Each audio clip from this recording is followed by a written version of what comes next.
before you watch this video, go ahead and watch our first video. That way you guys know what is going down in this grass type nuzlocke.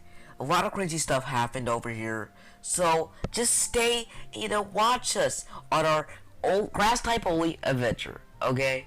Also, like and subscribe. It takes me weeks to make some of these videos, so it really does help me out when you guys hit that subscribe button. Thank you. Now, let's get to nuzlocke. I'm a little sick. Not too sick, but a little sick. So, my voice is going to sound pretty weird. But without further ado, let's go. We head over to Hua Village, and like that, we're against Ikazun in the pagoda.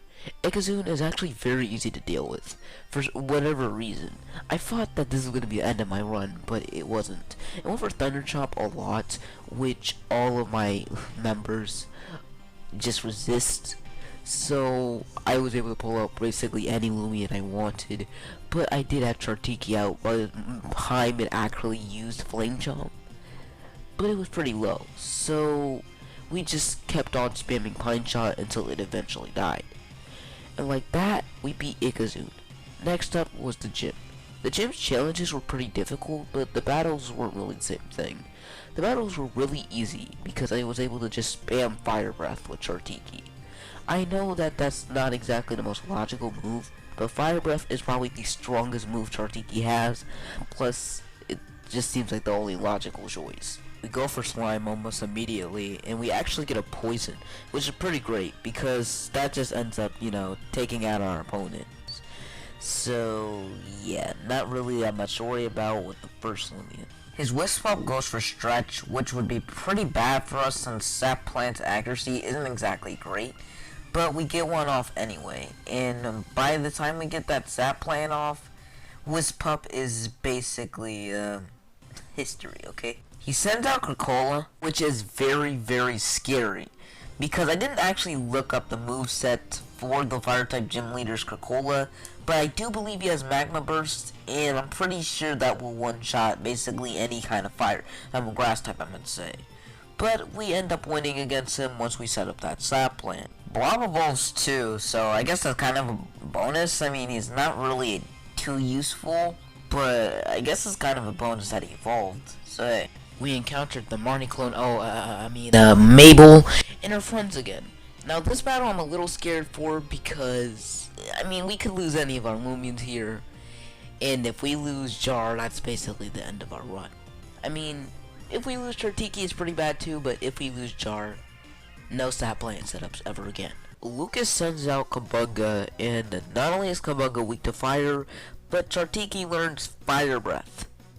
One of the most OP moves early game.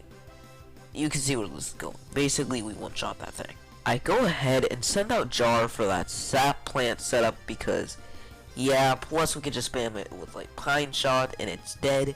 It actually dodged the first one due to Stretch, but after that, his Mirage isn't really that big of a threat to our team.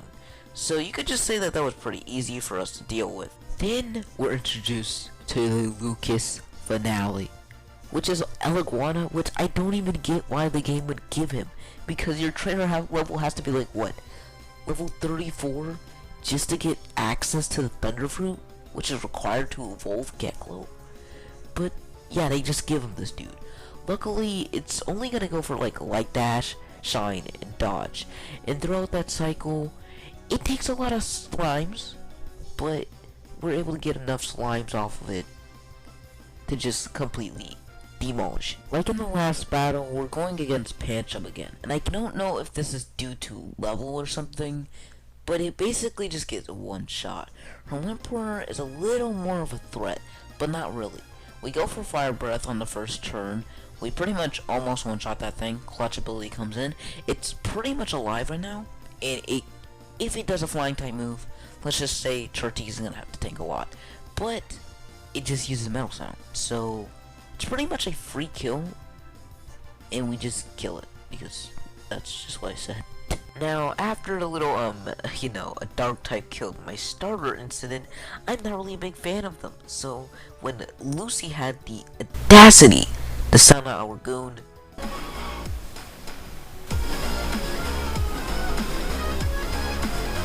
soon enough, it's us versus Frost. She sends out a munch wheel, which I'm gonna have quite a hard time with because it speeds up pretty much every single turn. It gets me pretty low with bash, and once it hits me with double whack, I'm on like 7 health. So I need to switch out into Tortiki to get the win here. Okay, to get that dub. Then we gotta go against Concreton. Concreton is actually pretty easy, basically a one shot. You know how it is. You know how you roll. Next up, Stratosaur. Stratosaur decides to go for Cyclone Slam, but that doesn't really do that much damage to Chartiki. Chartiki gets off a Fire Breath, so at this point Stratosaur is like a one shot. But we're gonna have to tank another Cyclone Slam. After that, we win. I guess this is probably like one of the easier ones, but this definitely is, I guess, a bit of a notion that the later gens are going to be even more difficult. After that, we decide to go ahead and go to plot school, because I definitely don't know the plot of Lumion Legacy. After that, though, we're gonna have to go in ahead and fight Protagon. I was expecting the Pollute Underground to basically just be a horde of enemies, but surprisingly it was pretty much a joke. This Red Master Chief wannabe decides, oh, I'm gonna go ahead and battle you. Yeah, and then we just sweep his team. Then there's Protagon, and we just two-shot it. I'm not joking. We literally two-shot it. LTS, why weren't we able to just two-shot this? Explain why Protagon is so easy.